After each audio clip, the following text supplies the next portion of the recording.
Ancient musical instruments were never just about making sound. They were sacred tools that could speak to the gods, heal the sick, and map the stars. For our ancestors, a simple flute or drum was a vessel for humanity's deepest beliefs and wildest aspirations. By the end of this journey, you will hear history in a completely new way, uncovering the secret language whispered by these timeless artifacts. How did a vulture's wing bone become a bridge to the spirit world? Why would a culture bury their dead with a screaming skull? We will decode the hidden meanings embedded in their construction, the rituals they commanded, and the forgotten knowledge they hold. What forgotten story do you think an ancient melody might tell? That vulture bone flute, carefully perforated by a Neanderthal hand, represents a fundamental shift in human consciousness. It is a physical testament to a moment when sound became something more than a warning or a call. It became a vehicle for reaching beyond the tangible world. The choice of material was far from random. Birds capable of flight were universally seen as creatures that could traverse the boundary between earth and sky, the living and the divine. By crafting an instrument from the wing bone of a vulture, the maker was essentially appropriating that sacred power. They were building a conduit, a literal pipe through which the human breath could be transformed into a voice the spirits would recognize. Ethnomusicologists who have studied replicas note the flute produces a haunting, reedy tone, unlike anything in the natural human range. To the ears of our ancient ancestors, this was not mere music. It was the sound of the other side. It was the whisper of an ancestor, the growl of a spirit animal, or the direct message from a god. In shamanic rituals, the repetitive, hypnotic melodies played on such an instrument were used to alter consciousness, to guide the community's spiritual leader on a journey into the unseen realms. The act of playing was an act of profound communication. Every note was a question, and the silence that followed, an awaited answer. So the world's oldest known melody was not a tune for entertainment, but a sacred language, the first fragile bridge built between humanity and the mysteries that surrounded them. That shimmering cascade of sound was believed to be a literal weapon in a cosmic war. In the hands of a priestess, the sistrum was not merely an instrument for pleasing a goddess. It was a tool for defending reality itself. The ancient Egyptians lived in a universe perpetually balanced on a knife's edge, where the divine order of Maat was constantly threatened by the chaotic void of Isfet. Isfet was not just simple disorder, it was the embodiment of lies, violence, and decay, a force that sought to unravel creation. The sound of the sistrum, with its bright, penetrating jangle, was considered anathema to this formless chaos. Think of it as a sonic fence, its vibrations creating a sacred barrier that negative forces could not cross. Every shake was a reaffirmation of Maat, a ringing declaration that harmony would prevail. This spiritual function is etched into the instrument's very design. The looped handle often depicted the face of the goddess Hathor, with her cow ears symbolizing fertility and nurturing. The arch above represented the vault of the heavens, the dome under which the sun god Ra traveled each day. The metal discs strung on the crossbars were not just noisemakers, they were said to mimic the rustling of the papyrus thickets where Hathor, in her role as a protective deity, was believed to have hidden. So when the priestess shook the sistrum during a ritual, she was doing far more than making music. She was architecting a sacred space, summoning the protective power of the goddess, and using sound to actively push back the creeping darkness. It was a spiritual technology where rhythm and resonance became the bricks and mortar for maintaining cosmic balance, but where the sistrum built walls of sacred sound to keep chaos at bay. Another ancient instrument sought to tear down the walls of the self. The Greek Aulos was a weapon of a different sort, one aimed directly at the human psyche. Its sound was not a shimmering barrier but a piercing call to abandon all reason. Picture the scene at a Dionysian festival. The night is alive with firelight and movement. The air is thick with the smell of wine and damp earth, and cutting through it all is the reedy, insistent cry of the double-piped Aulos. This was not background music, it was a sonic engine for ecstasy. Played with immense breath pressure, its sound was intense, breathy, and almost unnervingly human. It could mimic the sounds of panting, of wailing, of uncontrolled gasping. This was no accident. The physical act of playing the Aulos mirrored the hyperventilation of the ritual participants themselves, who would dance and spin until they collapsed into a state of trance. In this heightened condition, they were believed to be possessed by the god Dionysus, the deity of wine, fertility, and liberation. The Aulos was the direct conduit for this divine madness. Its relentless rhythms and piercing tones were not just accompaniment, they were the very trigger for a spiritual takeover, overwhelming the conscious mind to allow the god to enter. This is why the rationalist philosophers like Plato viewed the Aulos with deep suspicion. He feared its power to stir the baser passions and drown out the voice of logic and reason.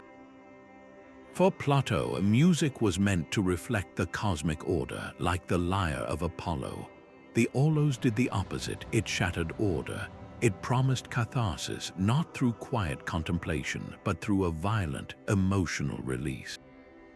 To play the Aulos was to unleash a force that could dismantle a person from the inside out, liberating them from their own identity, if only for one wild, transformative night. This same power to dismantle the self was harnessed for a profoundly different purpose high in the Himalayas. Here, a monk gently circles a mallet around the rim of a bronze bowl, producing a rich, omnipresent hum that seems to vibrate through your very bones. The Tibetan singing bowl is not an instrument for performance, but a precise tool for meditation and healing. Its sound is considered a direct manifestation of the primordial sound Aum, which is believed to be the vibrational essence from which the entire universe was formed. When you listen to that sustained tone, you are not just hearing a note, you are hearing a model of creation itself. The complex harmonic overtones that shimmer above the fundamental drone are not random, they are a carefully crafted sonic map. Each distinct frequency is thought to correspond to one of the body's 7 primary energy centers, or chakras. A skilled practitioner can use these vibrations like a tuner, working to align and balance these centers to promote both physical and spiritual well-being.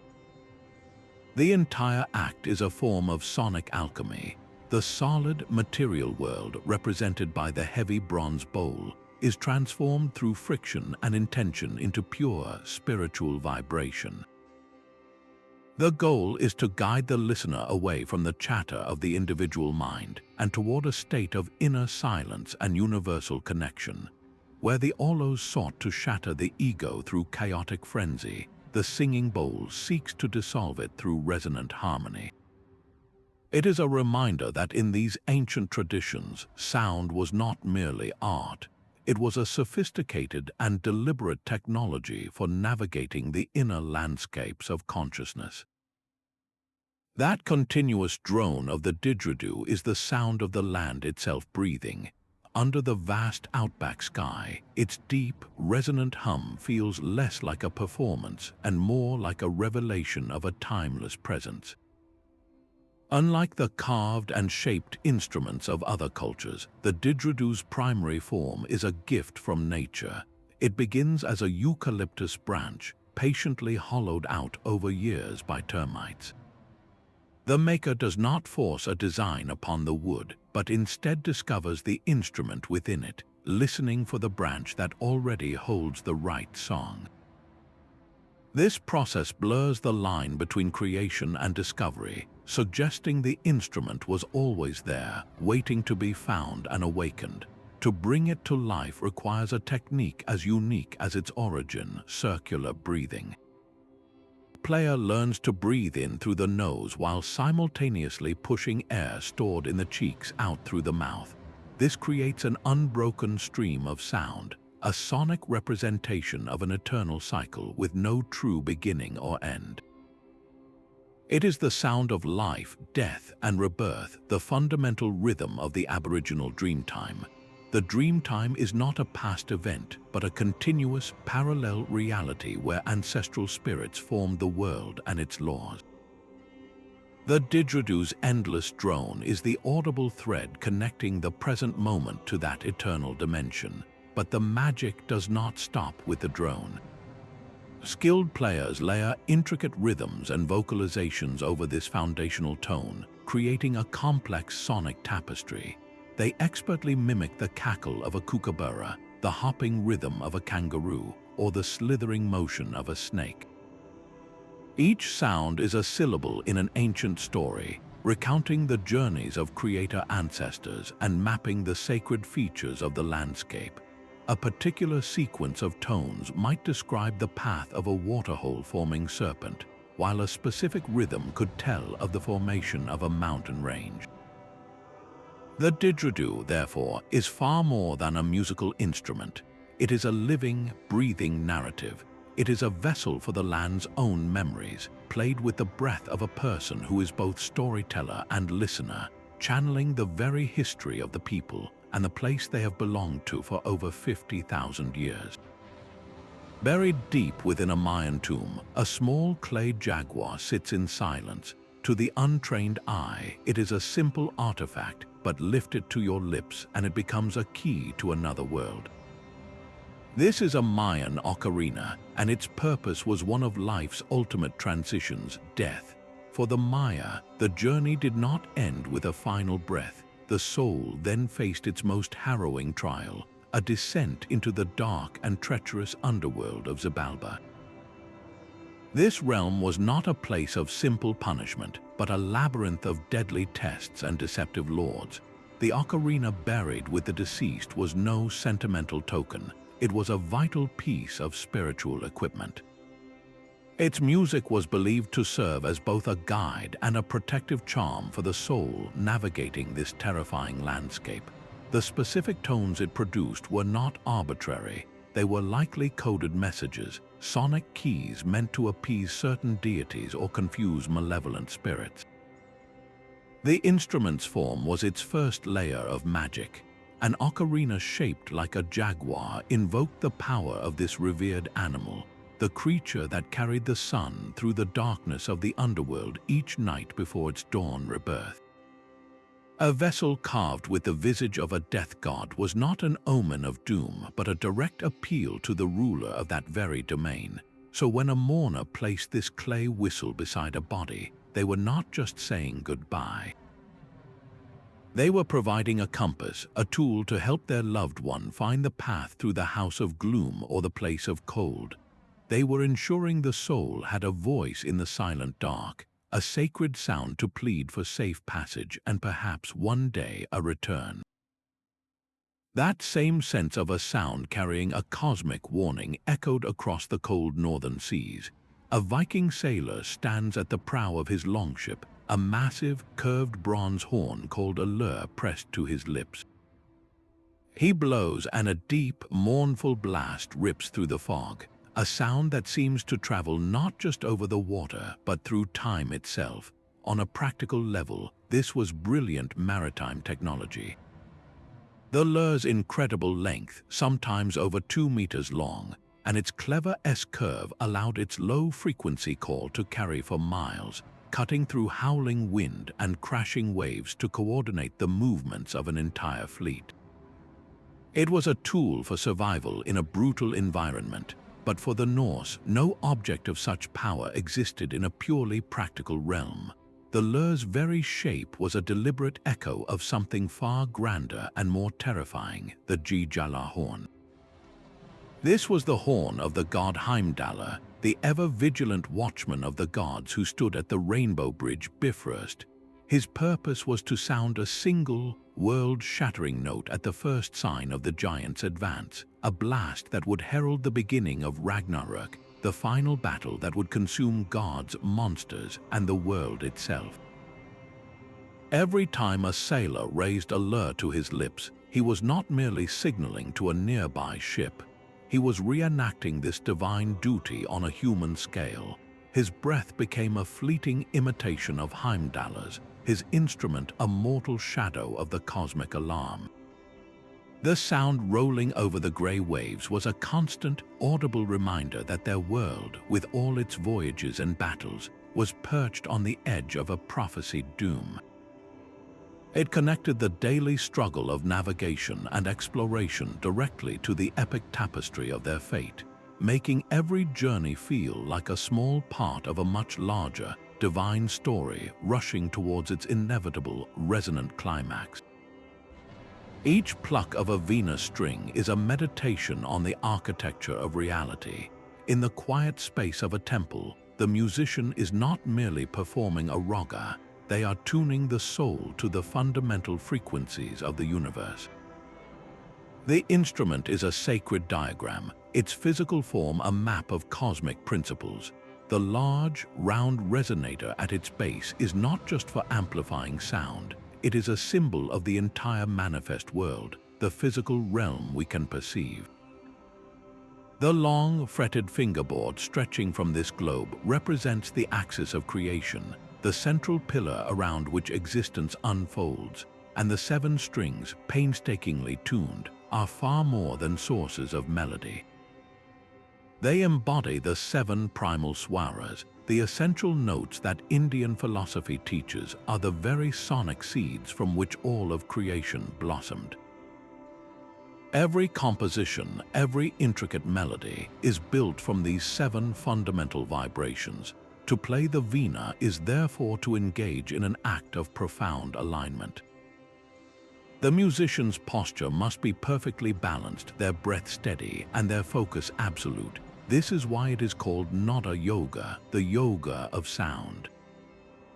The goal is to synchronize the individual's inner rhythm, the pulse of their own being, with the cosmic rhythm, the great silent hum that underpins everything. The resulting music is not for entertainment but for revelation. The precise intervals between the notes, the subtle slides and oscillations, are calculated to evoke specific emotions and spiritual states, guiding both player and listener toward a state of inner harmony. The Veena teaches a profound hidden truth that the universe is not silent chaos, but a resonant, structured symphony. To learn its language is to find your own place within that eternal, vibrating order. That resonant cosmic order of the Veena stands in stark contrast to a sound born from a very different understanding of the divine. In the heart of a bustling Aztec temple, a priest raises a skull-shaped ceramic object to his lips. The sound that rips through the air is not a note but a horrifying, human-like scream. This is the Aztec death whistle, and its purpose was as profound as it was terrifying.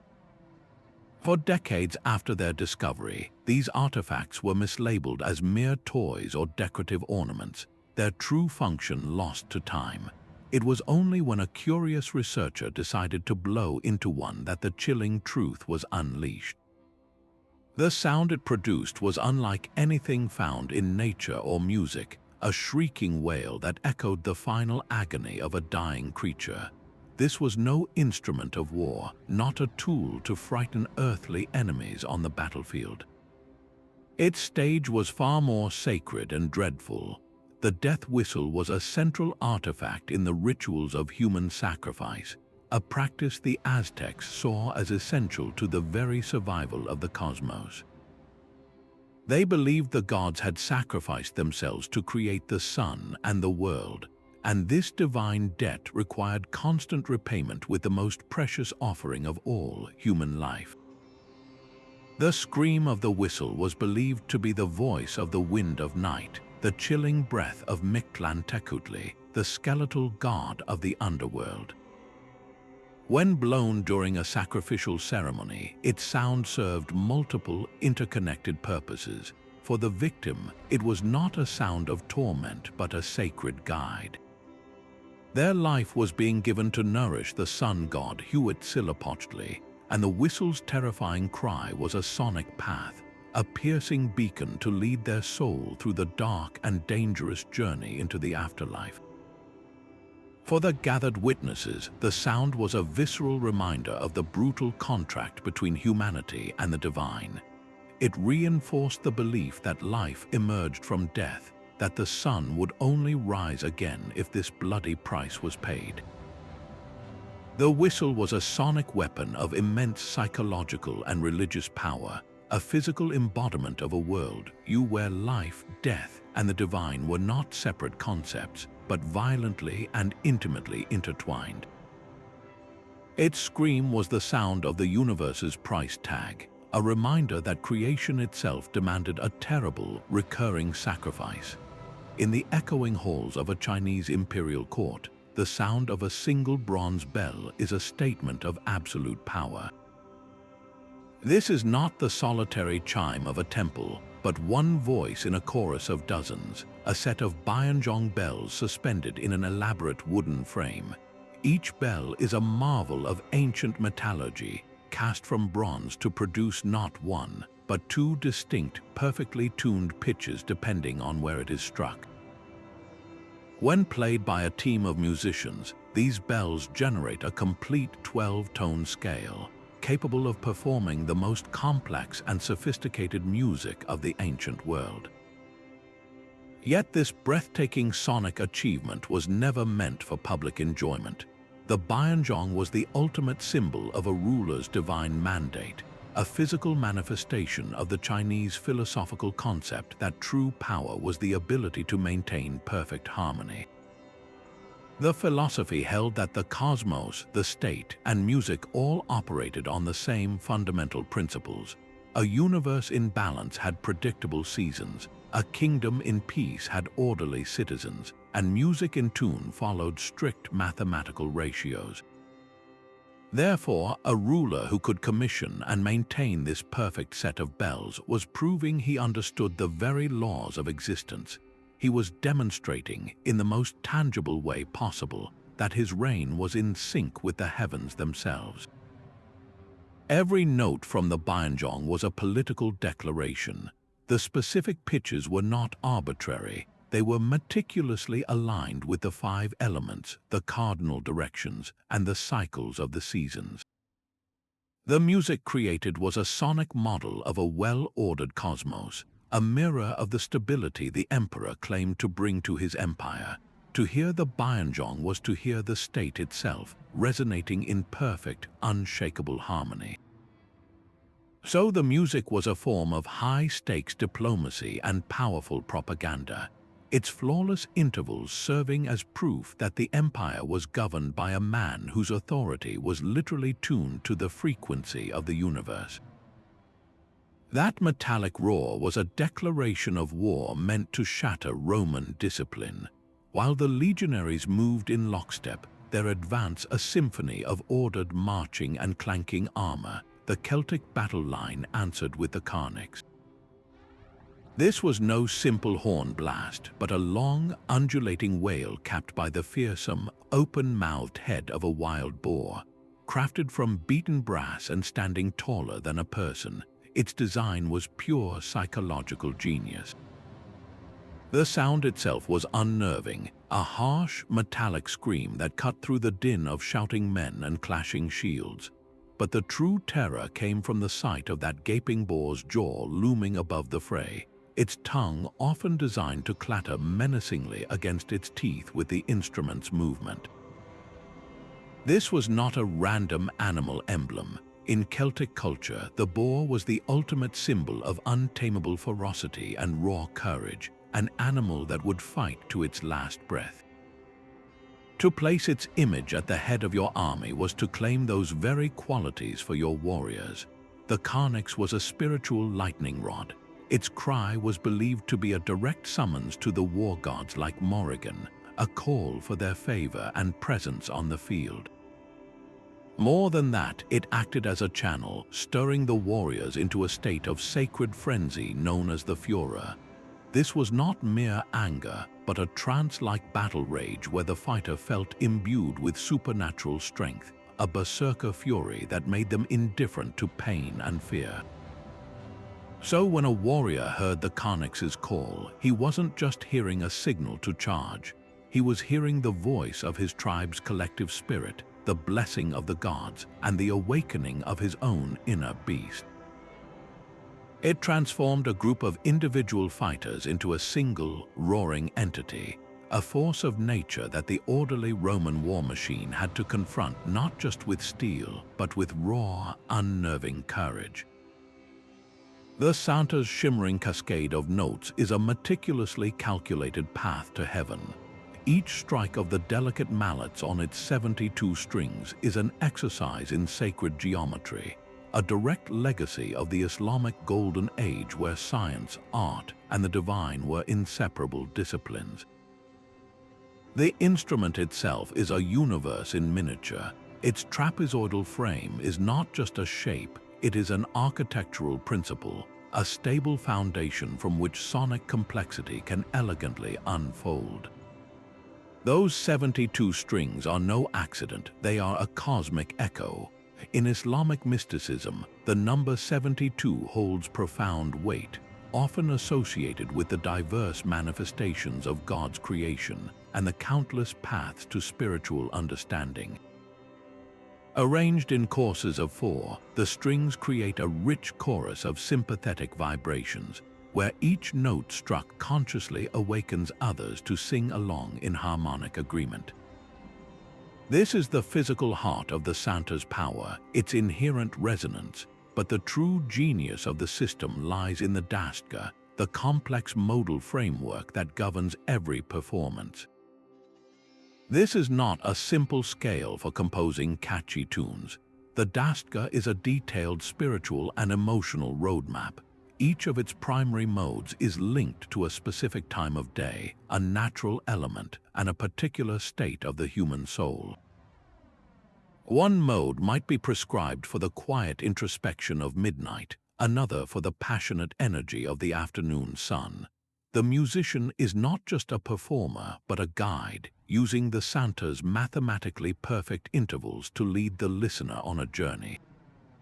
For the Sufi mystics, this was the ultimate purpose of the music. They believed that the soul had descended from the divine realm and yearned to return, and that the Santa's precise frequencies, based on pure mathematical ratios, could retune the human spirit. The goal was to achieve hal, a state of sudden spiritual ecstasy where the self dissolves into the presence of God. So in the sophisticated Persian court, the Santa player was not merely an entertainer. They were an astronomer of the inner world, using hammers and strings to chart a course through the constellations of human emotion, transforming a concert into a communal prayer and proving that the shortest distance between a human and the divine was a perfectly calculated melody. Around that great drum, every synchronized strike is a reaffirmation of existence. The deep, resonant boom that emanates from the center of a powwow circle is far more than a musical rhythm. It is the literal heartbeat of the people. In many Native American traditions, the drum itself is considered a living, sacred relative, not an object. It is often called the heartbeat of Mother Earth. Its sound a constant reminder of the living pulse that connects all things, the ground beneath our feet, the trees, the animals, and the people. This is why the singers gather around it in a perfect circle, a shape that has no beginning and no end. They are not performing for an audience, they are participating in a ceremony, their voices and strikes unified into a single, powerful prayer.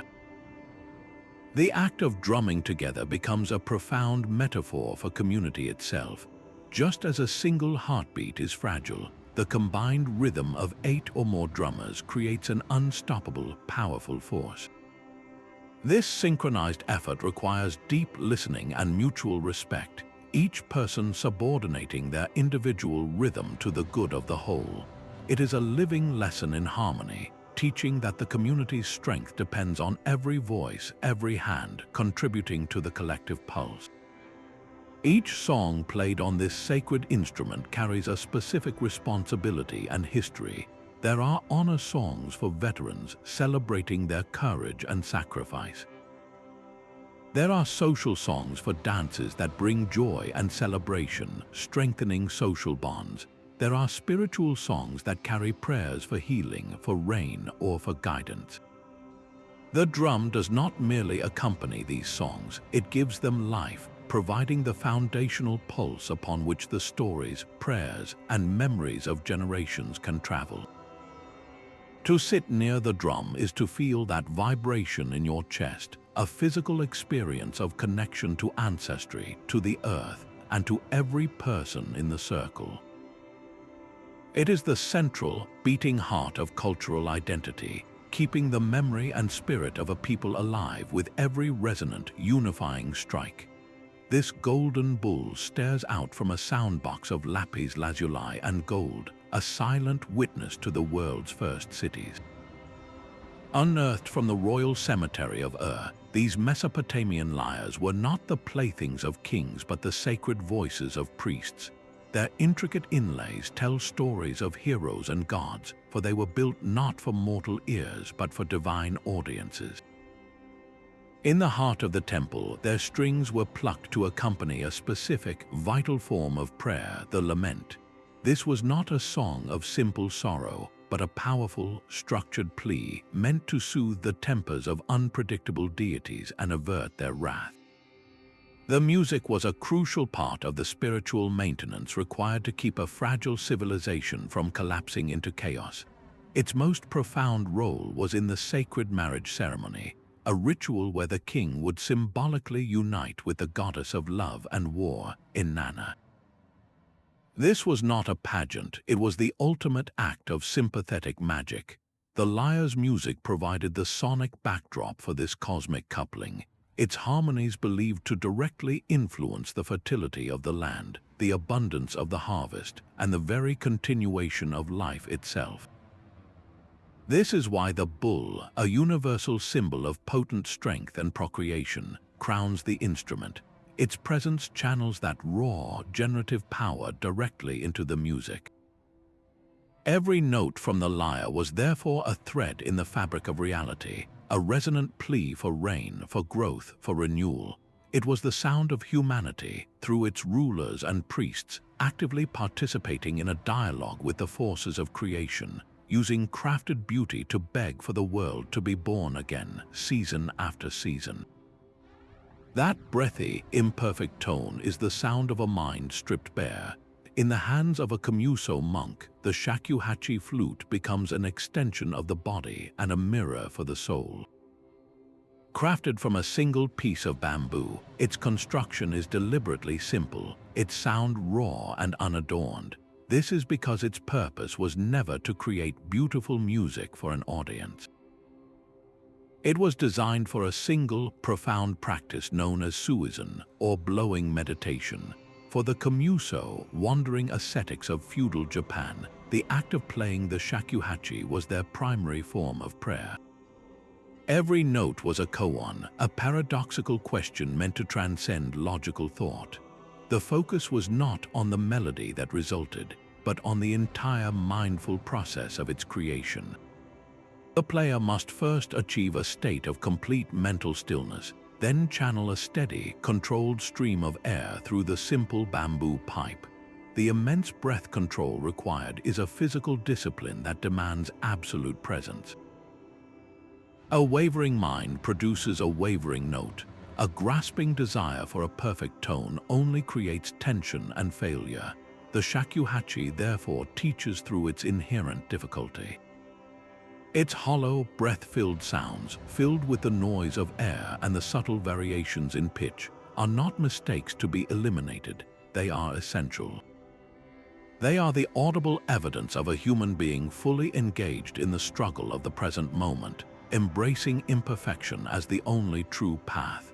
The hidden meaning in each phrase is not a coded message, but the direct experience of the player's own spiritual state. Is the breath anxious or calm? Is the mind focused or wandering? The flute tells no lies. In the quiet of the temple, the shakuhachi's call is not a performance, but a public diary of a private journey, a resonant breath reminding us that enlightenment is not a distant goal, but found in the disciplined awareness of every single note we are given the breath to play. That resonant breath of the shakuhachi seeks inner truth in quietude, but high in the Andes, a different sound fills the vast expanse, a conversation between two musicians that is really a conversation with the world itself. The melancholic, interlocking melodies of the panpipes, known as the siku, drift across the mountain valleys, a sound that seems woven from the very air and stone. This is not a solo performance, it is a dialogue built into the instrument's soul. Traditionally, a single siku is split into two separate rows of pipes, the era, or the leading part, and the arca, the following part. One musician cannot play a complete melody alone. They are physically incapable of it. The era player phrases a musical question, and the arca player answers, their notes locking together like puzzle pieces to form one seamless flowing line. This call and response is the sonic embodiment of Yanantin, the essential Andean principle of complementary duality. Life is understood through these necessary pairs, male and female, sun and moon, highland and valley, one half fundamentally incomplete without the other. The music itself becomes a model for a perfect society, where individual contribution only finds its full meaning within the collective whole. The very sound they create mirrors their environment. The breathy tones mimic the wind whistling through rocky passes, the fluttering high notes recall mountain birds, and the hollow resonance captures the feeling of a voice echoing across a deep canyon. Each melody serves as an auditory map of the sacred geography, a way of sonically describing and honoring the living landscape. To play the siku is to make a musical offering to Pachamama, Mother Earth, and the Apus, the powerful mountain spirits. The musicians are not simply playing songs, they are engaged in active communication with an animate, conscious world, using breath and bamboo to maintain a relationship of reciprocity with the forces that grant them life. Every note is a thread in that bond, a resonant acknowledgement that humanity is one half of a conversation, forever waiting for the mountain's reply. The master drummer's hands fly across the taut goatskin head of the djembe, producing a cascade of tones that is both music and a village-wide broadcast. This goblet-shaped drum is the community's central nervous system, its voice. Each distinct rhythm is a specific sentence in a language everyone understands. One pattern announces the arrival of a new child, its tempo quick and hopeful. Another, slower and more solemn, carries the news of an elder's passing across the hills. There are rhythms for calling people to a communal fishing expedition, for signaling the start of the harvest, and for recounting the epic histories of kings and heroes. The drum does not just represent language, it actively speaks. Its three fundamental tones, the bass, tone, and slap, are meticulously crafted to mirror the high, mid, and low tones of spoken languages like Mandinka. A skilled drummer can literally replicate the pitch and rhythm of proverbs and phrases, turning the drum into a resonant telegraph. This transforms the entire village into a single, interconnected entity. You do not just hear the drum, you listen to it because its message is for you. The responsibility for this communication is deeply communal. It is not a performance for a passive audience, but a call that demands a response.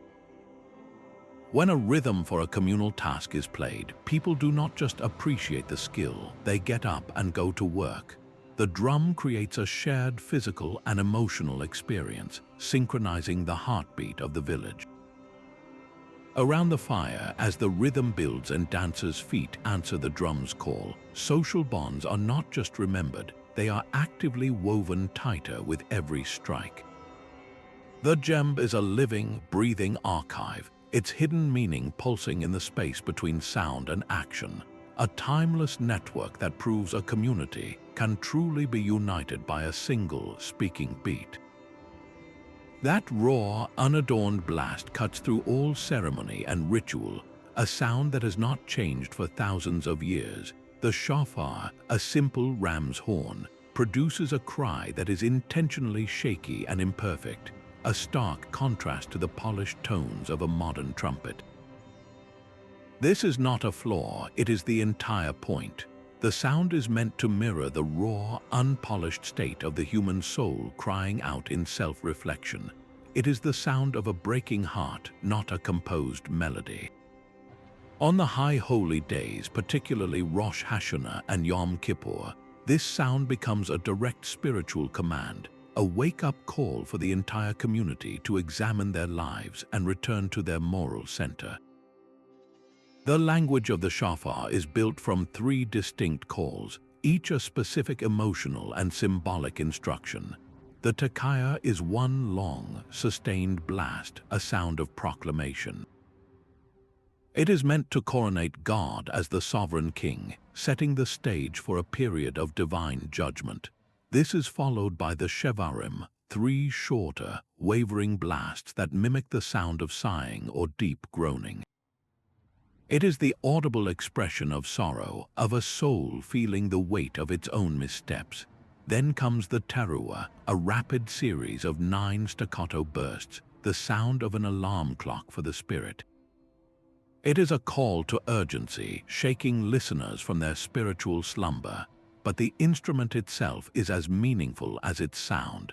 The use of a ram's horn is a direct echo of one of the most pivotal stories in Jewish tradition, the binding of Isaac. When Abraham demonstrated his ultimate faith, a ram was provided as a substitute sacrifice for his son. So every time the shofar is blown, it is not just a call to repentance, it is a remembrance of that divine mercy and the covenant of faith. The shofar's voice, therefore, is layered with profound meaning. It is a coronation fanfare, a collective sigh of remorse, a spiritual alarm, and a testament to faith and redemption. It transcends music entirely to become something far more primal, a direct line from the trembling human spirit to the divine, using no intermediary but breath and a hollowed horn. Every instrument in a Balinese gamelan is tuned as an inseparable partner to the others, creating a single, living sonic organism. You do not simply hear this music, you are enveloped by it, a shimmering cascade of bronze tones where melodies interlock like the gears of a celestial clock. This is not a performance for an audience, but a sacred offering, a resonant invitation to the divine. The orchestra itself is considered a holy entity with its own personal spirit that must be honored with prayers and small daily offerings of flowers and incense. Before a single note is struck, the musicians acknowledge this spiritual presence, understanding that they are not merely playing instruments, but awakening a conscious force. The resulting sound is a complex, cyclical web of rhythms and melodies that has no true beginning or end.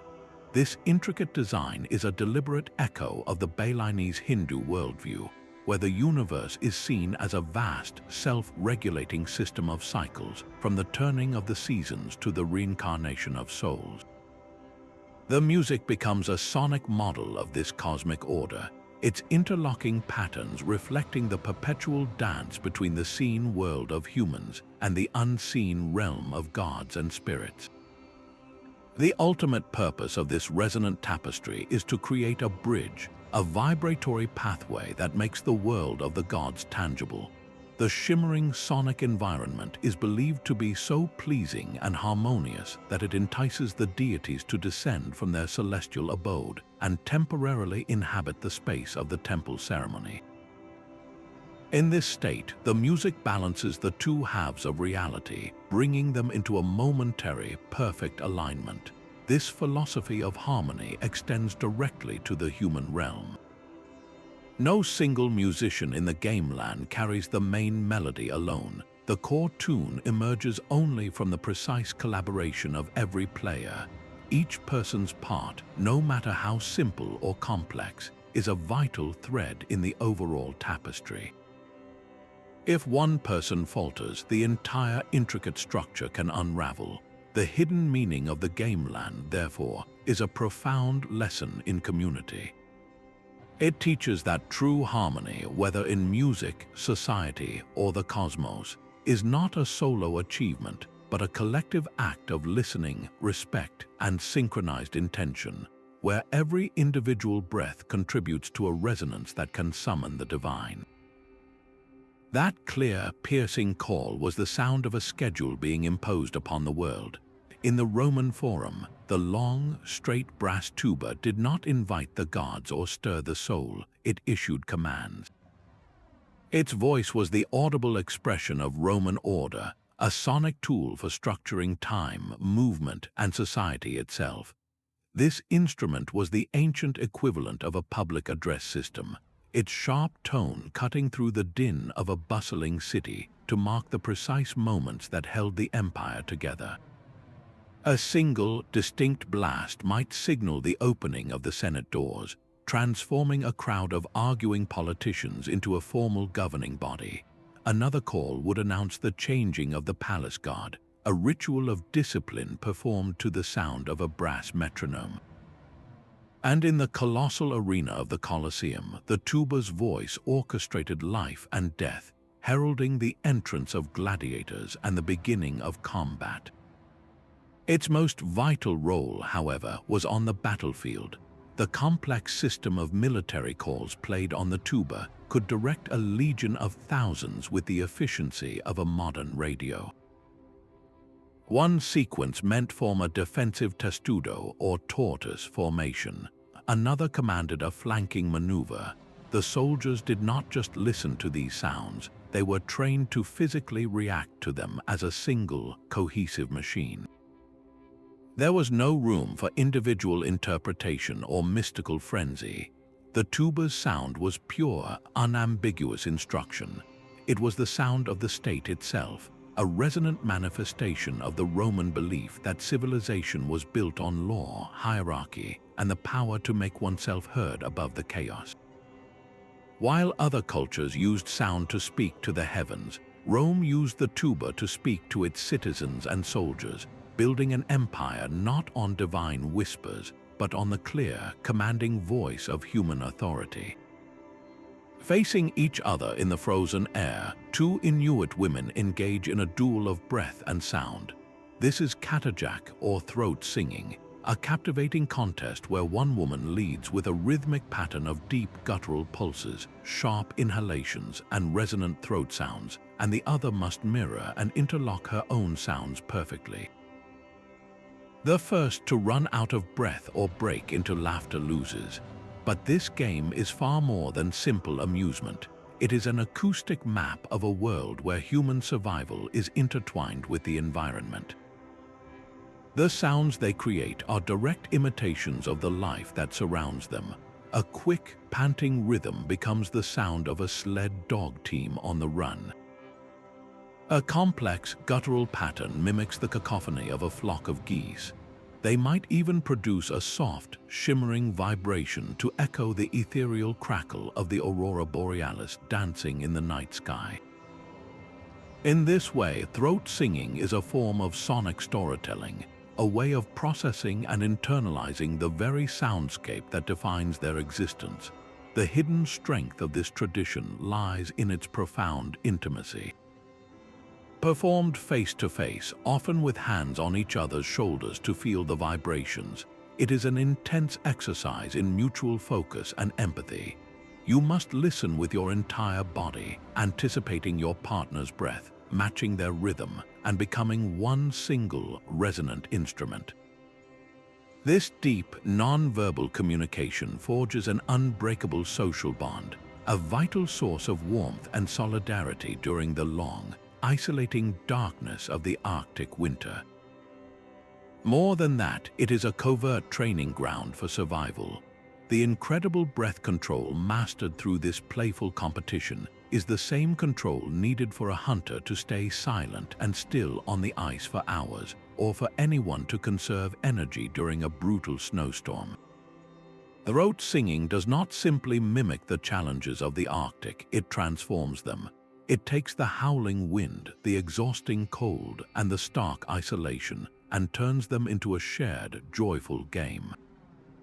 It is the sound of resilience itself, a celebration of human connection that uses the breath of life to playfully defy a landscape of immense power. The grinding rhythm of the Hurdy-Gurdy's wheel was the sound of feet on a long, dusty road. For the medieval pilgrim trudging toward Santiago de Compostela, this complex mechanical violin was a one-person church, a portable source of spiritual sustenance. By turning a crank, the player set a resin-coated wooden wheel spinning, which acted like a never-ending bow rubbing against multiple strings simultaneously. This ingenious design produced the instrument's defining feature, a constant, unchanging low note called the burden. That perpetual drone was far more than a musical backdrop. It was a direct sonic symbol of God's eternal and unwavering presence, the foundational hum of the universe that never ceased, no matter the hardships of the journey. Above this divine foundation, a melody was played on a small keyboard, its notes telling a more fragile, human story. This higher tune represented the individual soul with all its doubts, hopes, and fleeting moments of grace, navigating the rocky path of earthly existence. The pilgrim's music was a perfect harmony of the eternal and the temporary, a reminder that their personal struggle was cradled within a constant, divine framework. This unique sound made the Hurdy-Gurdy an instrument of fascinating contradictions.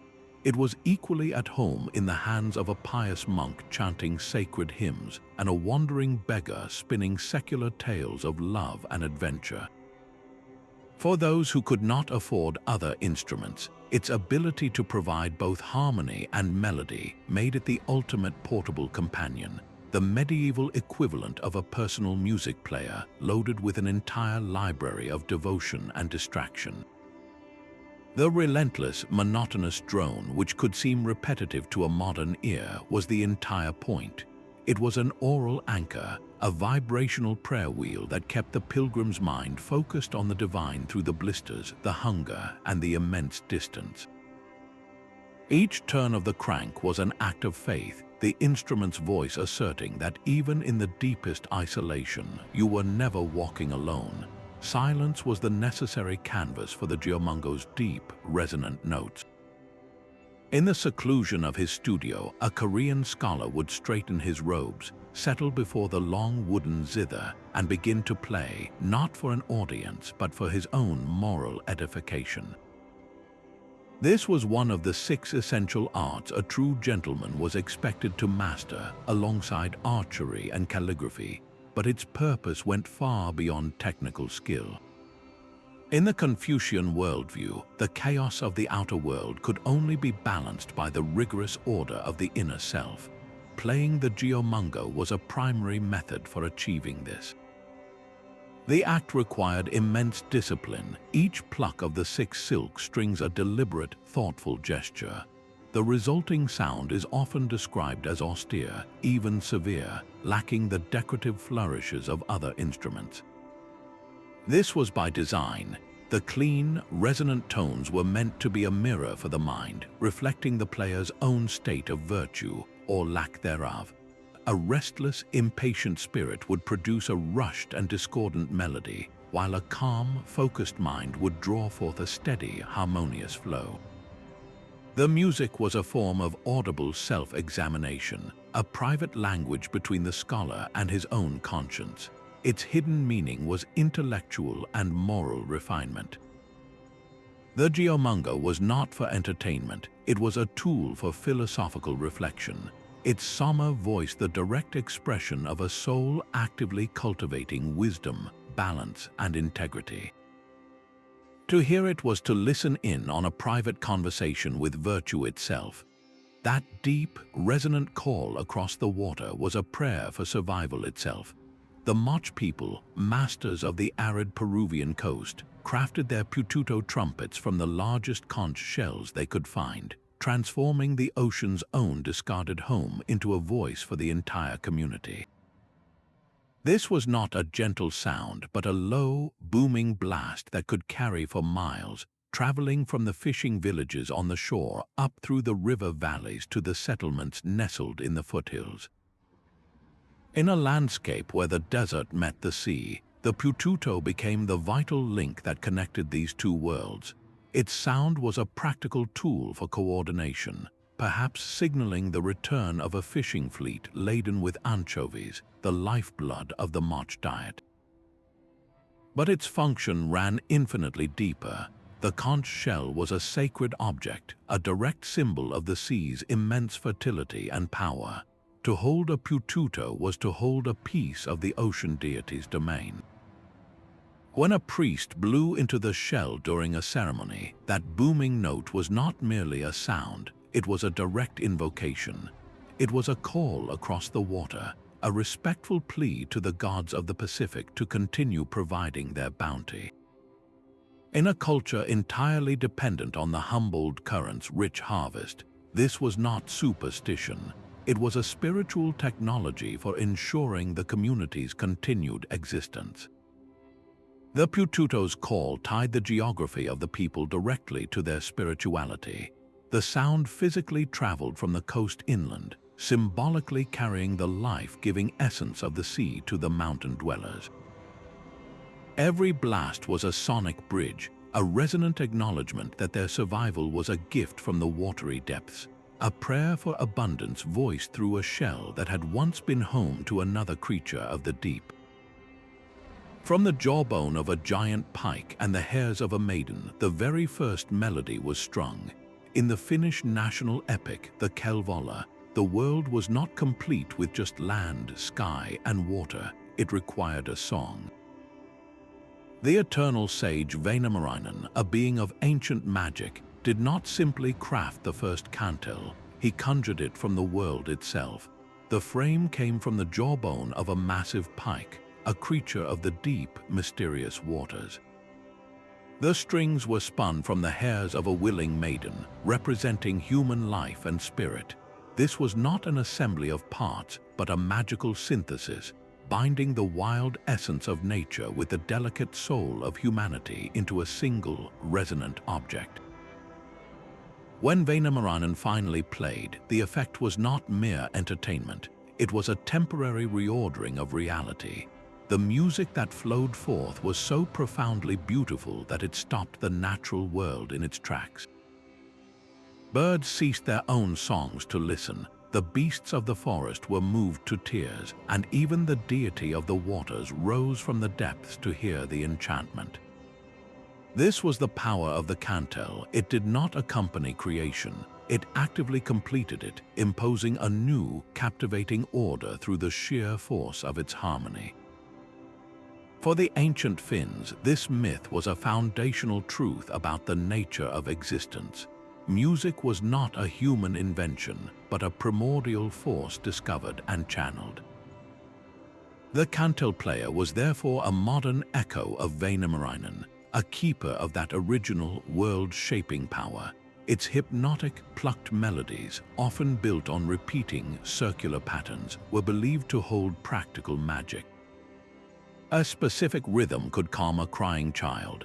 A particular tune could tell a story so vividly the listeners would see it unfold before their eyes, and a carefully chosen sequence of notes could cast a spell for luck in the hunt or healing for the sick.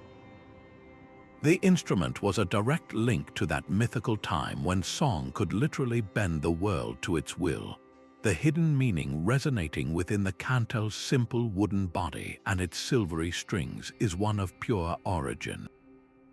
It asserts that music is not a layer added to civilization, but but a fundamental thread woven into the fabric of the universe from the very first moment. To hear its gentle, cascading notes is to remember a time when a single melody could make the world itself hold its breath. This recurring discovery across every continent points to something deeper than mere coincidence. From the bone flutes of prehistoric Europe to the bronze bells of ancient China, from the Sistrum of Egypt to the Didgeridoo of Australia, humanity has been speaking a universal language, one not of words but of vibration. We see the same sacred materials chosen again and again. The vulture bone, the conch shell, the ram's horn. Each culture looked to the natural world and selected substances that already held profound symbolic power, believing that essence could be transferred into the sound itself. We find the same animal spirits invoked, the boar for ferocity, the bull for strength, the jaguar for underworld passage, as if these archetypes were universally understood keys to unlocking specific energies. Most strikingly, we see the same core concepts applied to the music.